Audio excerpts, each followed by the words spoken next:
আসসালামু আলাইকুম ওয়া রাহমাতুল্লাহ। হযরত সাদ সালামী রাদিয়াল্লাহু তাআলা আনহু রাসূল সাল্লাল্লাহু আলাইহি ওয়াসাল্লামের এক বিশিষ্ট সাহাবী ছিলেন।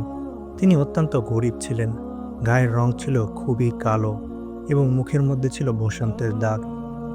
একদিন সাদ রাদিয়াল্লাহু তাআলা আনহু রাসূল পাক সাল্লাল্লাহু আলাইহি ওয়াসাল্লামের দরবারে বসে কাঁদছিলেন।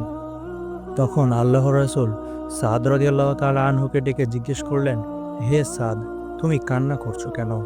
জবাবে সাদ রাদিয়াল্লাহু তাআলা আনহু বলতে লাগলেন, ইয়া রাসূলুল্লাহ, আমি আপনার হাতে কালেমা পড়ে মুসলমান হয়েছি। গত ৮ মাস হলো। এই ৮ মাসে আমি মদিনার অলিতে গলিতে কত জায়গায় ঘুরলাম বিয়ে করার জন্য, কিন্তু আমি দেখতে অসুন্দর বলে কেউ আমাকে মেয়ে দেয় না। আমি আপনার সকল সুন্নাহ পালন করতে পারলেও আপনার একটি সুন্নাহ বিয়ে, যা আমি পালন করতে পারিনি। রাসূল সাল্লাল্লাহু আলাইহি ওয়াসাল্লাম সাদ রাদিয়াল্লাহু তাআলা আনহুকে বললেন, এই মদিনার সবচেয়ে ধনী লোক আমর ইবনে ওয়াহাব, তার মেয়ে হচ্ছে মদিনার সবচেয়ে সুন্দরী। তার নিকট আমি তোমাকে পাঠাচ্ছি। তুমি আমর ইবনে ওয়াহাব রাদিয়াল্লাহু তাআলা আনহুর বাড়িতে যাও এবং তাকে গিয়ে বলো, আমি তার মেয়ের সাথে তোমার বিয়ে দেওয়ার জন্য তোমাকে পাঠিয়েছি। সাদ রাদিয়াল্লাহু তাআলা আনহু আমর ইবনে ওয়াহাবের বাড়িতে গেলেন এবং আমর ইবনে ওয়াহাবকে বললেন, রাসূল সাল্লাল্লাহু আলাইহি ওয়াসাল্লাম আমাকে পাঠিয়েছেন, তিনি আপনার মেয়ের সাথে আমার বিয়ের প্রস্তাব দিয়েছেন। সাদের কথা শুনে আমর ইবনে ওয়াহাব খুবই রাগান্বিত হয়ে তার সাথে খারাপ আচরণ করলেন এবং তাকে বাড়ি থেকে বের করে দিলেন। এদিকে আমর ইবনে ওয়াহাবের মেয়ে ঘরের ভেতর থেকে সব শুনতে পেলেন। যখন আমর ইবনে ওয়াহাব রাদিয়াল্লাহু তাআলা আনহু ঘরে ঢুকলেন, তার মেয়ে তাকে জিজ্ঞেস করল, বাবা, আপনার এত বড় সাহস কে দিল যে আপনি রাসূল সাল্লাল্লাহু আলাইহি ওয়াসাল্লামের কথা অমান্য করলেন? আল্লাহর রাসূল আমার জন্য যে ছেলেকে পছন্দ করেছে, আমি তাকেই স্বামী হিসেবে মেনে নিলাম।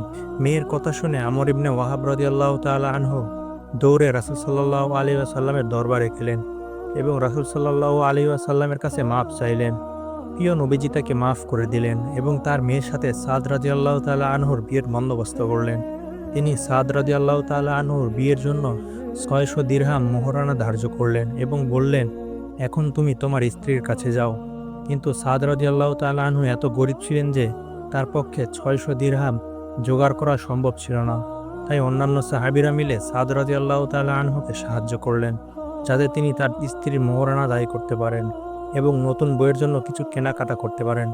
এদিকে সাদ রাদিয়াল্লাহু তাআলা আনহু বাজারে চলে গেলেন কেনাকাটা করার জন্য। তখন নতুন বইয়ের জন্য কেনাকাটা করতে দোকানে ঢুকলেন। হঠাৎ শুনতে পেলেন মদিনার বাজারে কে যেন জিহাদের ডাক দিচ্ছেন। জিহাদের ডাক শুনে সাদ রাদিয়াল্লাহু তাআলা আনহু ভাবলেন, আমি সাদ, ফুলের বিছানা বাসর ঘরে নতুন স্ত্রীর কাছে যাব না, আমি রাসূলের মহব্বতে জিহাদে যাব। তাই তিনি বিয়ের টাকা খরচ করলেন, যুদ্ধের সরঞ্জাম ক্রয় করে জিহাদে চলে গেলেন। এদিকে যুদ্ধ শুরু হয়ে গেছে। সাদ রাদিয়াল্লাহু তাআলা আনহু একের পর এক কাফিরকে হত্যা করে জাহান্নামে পাঠাতে লাগলেন।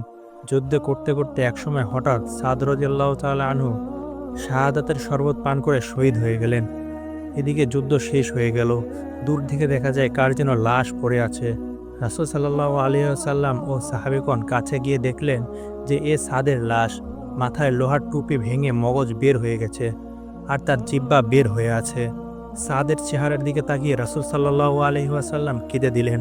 আবার পরক্ষণে আকাশের দিকে তাকিয়ে হাসলেন এবং আকাশ থেকে মুখ ফিরিয়ে নিলেন। সাহাবী আবু লুবাবা রাদিয়াল্লাহু তাআলা আনহু রাসূল সাল্লাল্লাহু আলাইহি ওয়াসাল্লামকে এর কারণ জিজ্ঞেস করলেন।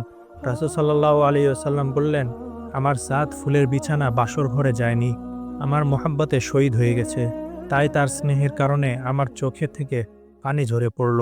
আর আকাশের দিকে তাকিয়ে হাসলাম এই জন্য যে আল্লাহ তাআলা আমার সাদকে খুবই সুন্দর একটি মাকাম দান করেছেন। আর চোখ ফিরিয়ে নেওয়ার কারণ হলো আমার সাদ শহীদ হয়ে গেছে, তাই তার জন্য আকাশের সব দরজা খুলে গিয়েছে। বেহেশত থেকে অসংখ্য হুর দৌড়ে আসছে। কার আগে কে সাদকে নিবে? দৌড় দেওয়ার কারণে হুরদের সামনের পর্দা সরে যাচ্ছিল, যা দেখে আমি চোখ ফিরিয়ে নিলাম। সুবহানাল্লাহ।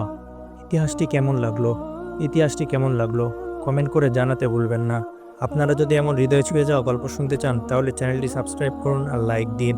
আপনার বন্ধুদের সাথে শেয়ার করুন এবং কমেন্ট করে জানান কে কোথা থেকে দেখছেন। আল্লাহ হাফেজ।